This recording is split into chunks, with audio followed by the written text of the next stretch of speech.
कई साल पहले गौतम बुद्ध अपने शिष्यों के साथ एक छोटे से गांव में पहुंचे।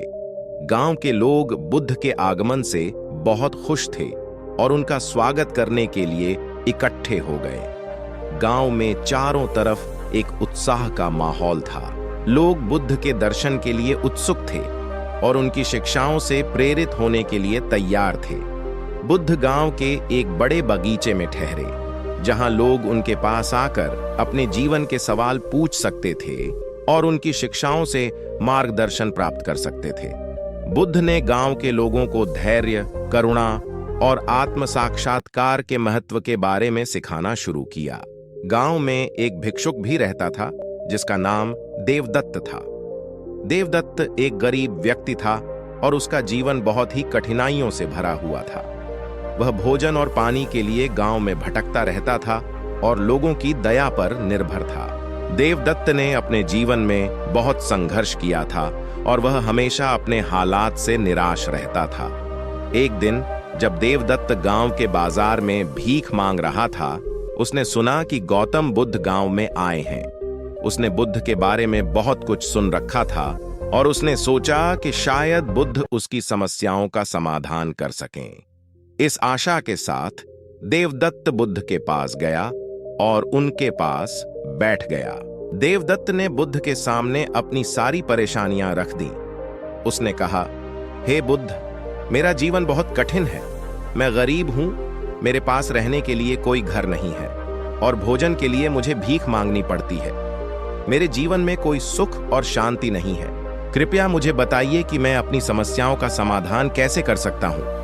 बुद्ध ने देवदत्त की बात ध्यान से सुनी और उसे धैर्यपूर्वक उत्तर दिया, देवदत्त, तुम्हारी समस्याएं बाहरी नहीं बल्कि आंतरिक हैं। तुम्हारा दुख और असंतोष तुम्हारे मन की स्थितियों से उत्पन्न होते हैं। यदि तुम अपने मन को शांत और संतुलित कर सको तो तुम्हें सुख और शांति प्राप्त हो सकती है। बुद्ध ने देवदत्त को ध्यान और आत्म साक्षात्कार का मार्ग दिखाया।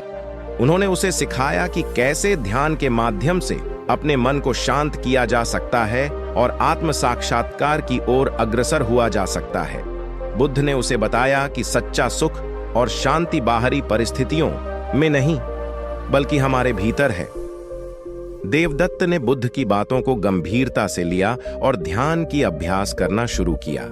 उसने अपने मन की शांति और संतुलन की खोज की और धीरे धीरे उसे अपने जीवन में बदलाव महसूस होने लगा। कुछ समय बाद देवदत्त ने महसूस किया कि उसका जीवन बदल गया है।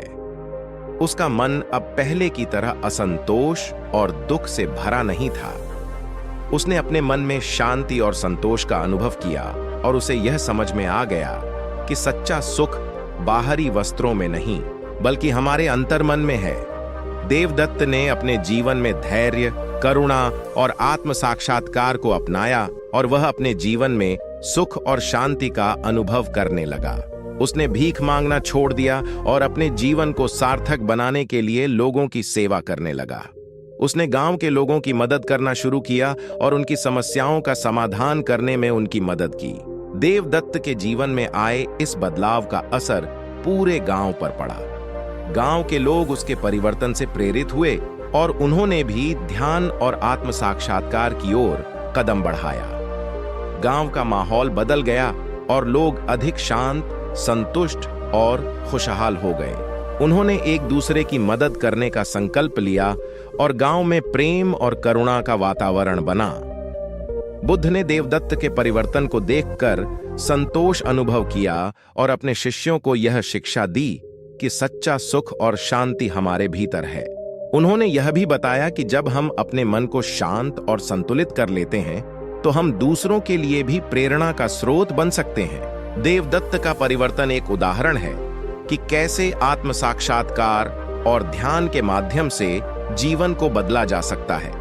ध्यान के अभ्यास से उसने अपने भीतर की शांति और संतोष को प्राप्त किया और यह समझा कि सच्चा सुख बाहरी परिस्थितियों में नहीं बल्कि हमारे मन की स्थितियों में है।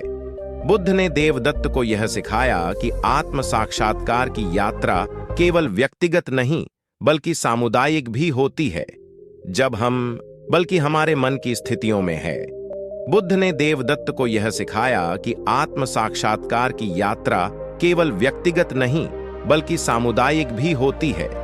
जब हम अपने जीवन में शांति और संतोष का अनुभव करते हैं तो हम दूसरों के लिए भी प्रेरणा का स्रोत बन जाते हैं और समाज में सकारात्मक बदलाव ला सकते हैं। गौतम बुद्ध की शिक्षाएं हमें यह समझाती हैं कि आत्म साक्षात्कार और ध्यान हमारे जीवन में कितने महत्वपूर्ण हैं। ये हमें हमारे जीवन के उद्देश्य को समझने में मदद करते हैं और हमें सच्चा सुख और शांति प्राप्त करने का मार्ग दिखाते हैं। बुद्ध ने कहा था, अप दीपो भव, अर्थात स्वयं दीपक बनो। इसका मतलब है कि हमें अपने जीवन में आत्म साक्षात्कार का दीपक जलाना चाहिए और अपनी आत्मा की रोशनी से अपने जीवन को प्रकाशित करना चाहिए। देवदत्त की कहानी हमें यह सिखाती है कि चाहे हमारी परिस्थितियां कैसी भी हों, हम अपने मन की शांति और संतुलन को प्राप्त कर सकते हैं। ध्यान और आत्म साक्षात्कार के माध्यम से हम अपने जीवन में सुख और शांति का अनुभव कर सकते हैं।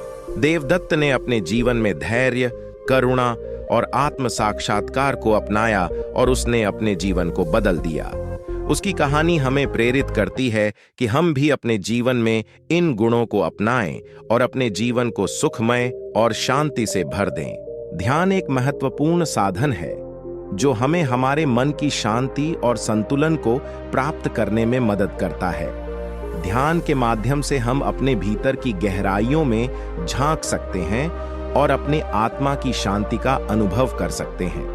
गौतम बुद्ध ने ध्यान के महत्व को समझाया और अपने शिष्यों को ध्यान की विभिन्न तकनीकों का अभ्यास करने के लिए प्रेरित किया। ध्यान हमें आत्म साक्षात्कार की ओर ले जाता है और हमें सच्चा सुख और शांति प्राप्त करने में मदद करता है। धैर्य एक महत्वपूर्ण गुण है जो हमें जीवन की कठिनाइयों से निपटने में मदद करता है।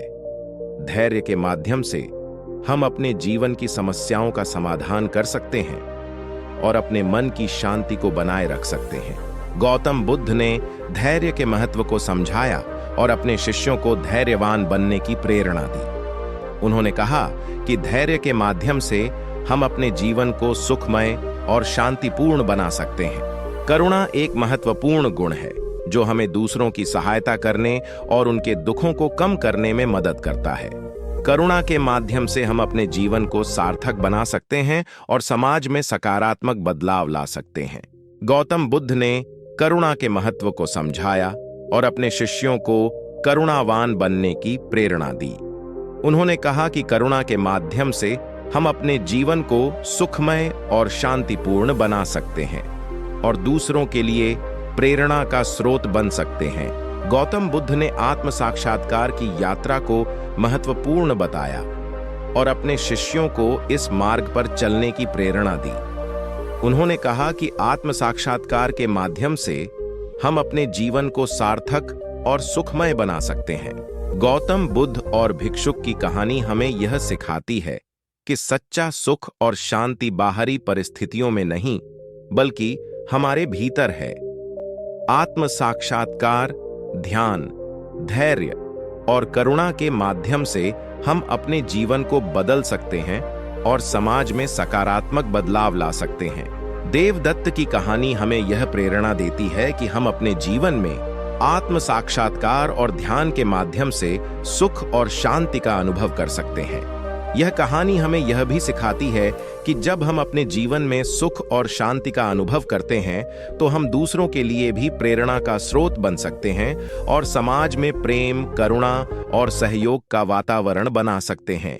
इस प्रकार गौतम बुद्ध की शिक्षाएं हमें आत्म साक्षात्कार की यात्रा पर चलने के लिए प्रेरित करती हैं और हमें सच्चा सुख और शांति प्राप्त करने का मार्ग दिखाती हैं। आत्म साक्षात्कार की इस यात्रा में हम अपने जीवन को सार्थक और सुखमय बना सकते हैं और समाज में सकारात्मक बदलाव ला सकते हैं।